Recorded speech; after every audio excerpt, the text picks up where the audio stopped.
मित्रांनो, स्वागत आहे तुमचं पुन्हा एका नवीन व्हिडिओमध्ये।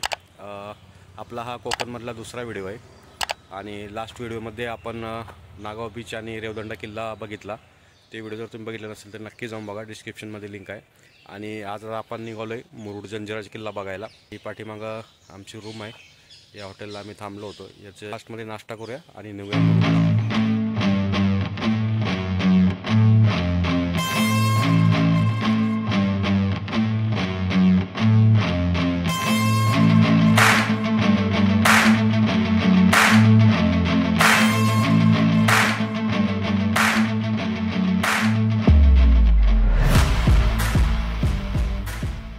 तर मित्रांनो, आपण पोहोचलेलो आहोत जंजिरा किल्ल्याच्या पार्किंगमध्ये। इथं पार्किंग आहे आणि एक गोष्ट जी आम्हाला बिलकुल आवडली नाही आहे, प्रत्येक ठिकाणी चार्जेस घेत आहेत, एंट्री फी वगैरे अननेसेसरी एंट्री फीज दिसत आहेत मला इथं। ग्रामपंचायतची अजून कुठले सिक्युरिटीचे, अभयारण्याची फी कुठली फी, म्हणजे कुठले चार्जेस लावले तेच कळत नाही। नगर परिषदचे वेगळे, ग्रामपंचायतचे वेगळे, अभयारण्याचे बऱ्याच पावते पडायला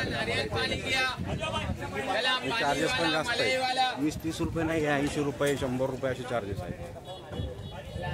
ठीक आहे, तर शक्यतो तुम्ही येणार असाल तर टू व्हीलर बेस्ट आहे। टू व्हीलरला बरेच कमी चार्जेस आहेत टू व्हीलरला। तर मित्रांनो, आपण तिकीट घेतलेले आहे, बोटचे 100 रुपये आहे आणि किल्ल्याचे जे आहे फी ती 25 रुपये आहे। आता आपण बोट बघूया आपल्या पुढे तर, आणि पाऊण तासात थांबू देतात ते किल्ल्यामध्ये। आता पाऊण तासामध्ये आपल्याला पूर्ण किल्ला बघायचा आहे।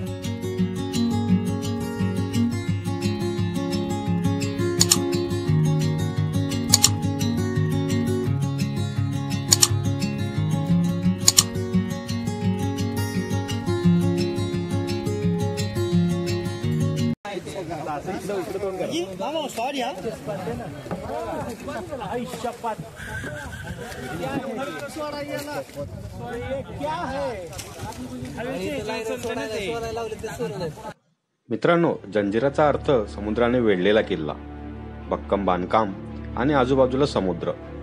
याशिवाय मुरुड जंजिराच्या तटावर 572 तोफा आहेत, त्यामुळेच हा जंजिरा अभेद्य होता। मित्रांनो, या किल्ल्यातील सिद्धी सरदारांनी हा किल्ला सदैव अजिंक्य राखला।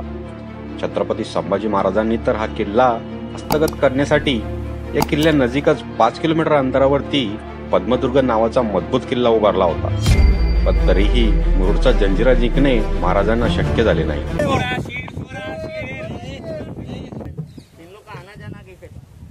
किले के गांव की तरफ में जाना है, खेती बाड़ी के लिए ये बोट का इस्तेमाल नहीं करें, क्योंकि बोट का इस्तेमाल करेंगे तो दुश्मन इनको मार के पानी में फेंक देगा ना। तो मेरे ख्याल से आप लोग ने भुयारी मार देखेंगे कहाँ पे पुना के अंदर है, शनिवार वाला है ना। पहाड़ी को कटिंग किया हुआ है ना सर, जिस समंदर से आप लोग किले के अंदर एंट्री कर रहे हैं ना, बीच सेंटर में समंदर की गहराई कितनी है, खोली कितनी है, 60 फीट है, 60 फीट कितनी खोला है, शायद 60 फीट खोला है। तो इन लोग ने किले के अंदर से और समंदर के 60 फीट नीचे से लोग ने अंडरग्राउंड टनल निकाला हुआ है, जो राजपुरी गांव के अंदर में निकलता है। ये गांव का नाम राजपुरी क्यों है? राजा ने गांव के अंदर में 1 साल तक राज किया हुआ है, गांव का नाम दिया राजपुरी। जब उनके लड़के ये किला जीतने के लिए पानी के अंदर यहाँ का 8 किलोमीटर दूर के अंदर में किला बांधे थे पद्मदुर्ग, और रायगढ़ किले पे औरंगजेब ने अटैक कर दिया ना, छत्रपति संभाजी महाराज को कहाँ पे जाना पड़ा। पर जंजिरा किला अजिंक्य रहने का कारण क्या है? ये किले को कोई सीधा क्यों नहीं है? देखो अभी आप लोग इतना पाका के किला देख रहे, किले का गेट दिख रहा है आप लोग को, कहाँ पे समझ में आ रहा है? तो जंजिरा किला अजिंक्य रहने का कारण क्या है सर? गेट है। किला जीतने के लिए दुश्मन पहले कहीं पे भी अटैक नहीं करेगा, डायरेक्टली मेन गेट पे अटैक करेगा ना। इतने पास में आप लोग आ गए, उसके बाद कमेंट में तो लोग को मीठे पानी के घरे लग गए। इसमें राजा के 2 फायदे क्या होते? पहला फायदा गलवत की पानी है ना, उधर पानी है, उधर लेके दीवार पे टकराती है, 4 से 5 इंच पत्थर अंदर डैमेज हो रहा है, ज्वाइंटिंग को देखा नहीं वैसा ही है। किले के अंदर मटेरियल क्या है? सोलर का रेट मालूम पड़ता ना, लेकिन आप पूजा पाठ नमाज वगैरह किले के अंदर नहीं होता है। किले सब कुछ ये सामने गाँव में होता है। जब किले के अंदर लोग रहने के 1947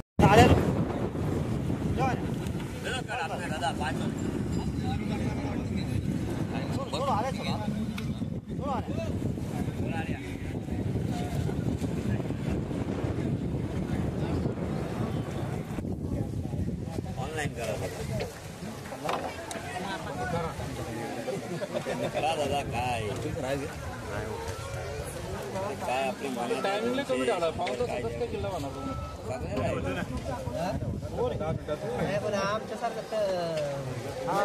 तर मित्रांनो आपण आलेलो किल्ल्याच्या आतमध्ये आणि आपल्याकडे फक्त 45 मिनिटं आहेत. 45 मिनिटामध्ये जे काही पॉईंट सांगितले ते बघूया आपण. तलाव आहे एक.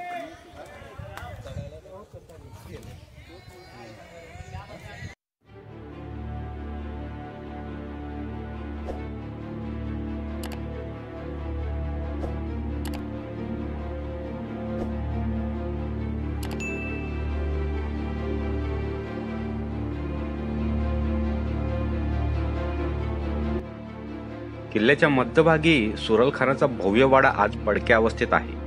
पाण्याचे 2 मोठे तलाव आहेत. किल्ल्यामध्ये पूर्वी 3 मोहल्ले असायचे. यातील 2 मोहल्ले मुसलमान बांधवांचे व इतरांचे होते. पूर्वी किल्ल्यामध्ये मोठी वस्ती होती. राज्याश्री संपल्यानंतर ती सर्व वस्ती तिथून निघून गेली.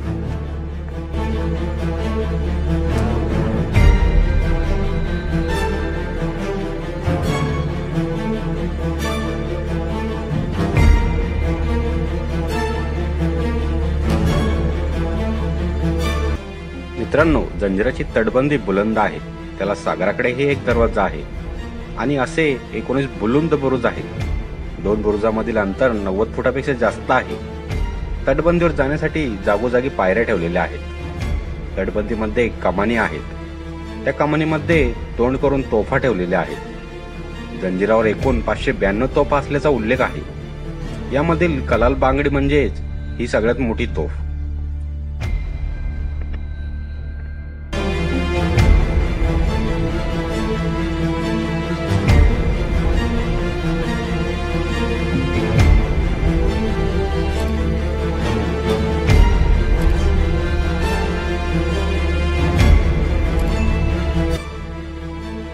मित्रांनो, जंजिराच्या तटबंदीवरून विस्तृत प्रदेश दिसतो.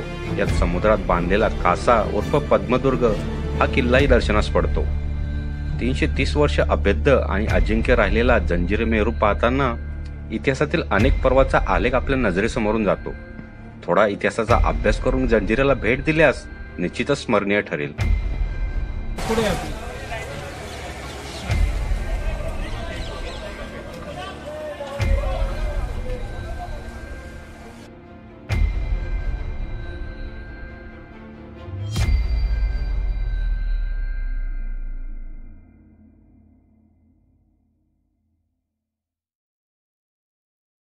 किल्ला आपला बघून झालेला आहे. 25 मिनिटांमध्ये आपल्याला जेवढे पॉईंट कव्हर करता येईल आपण तेवढे केलेत आणि या व्हिडिओचा शूट आपण इथेच करतोय. व्हिडिओ जर आवडला असेल तर प्लीज लाईक करा, शेअर करा आणि चॅनलला सबस्क्राईब करायला विसरू नका. लवकरच भेटूया एका नवीन व्हिडिओमध्ये. तोपर्यंत टाटा.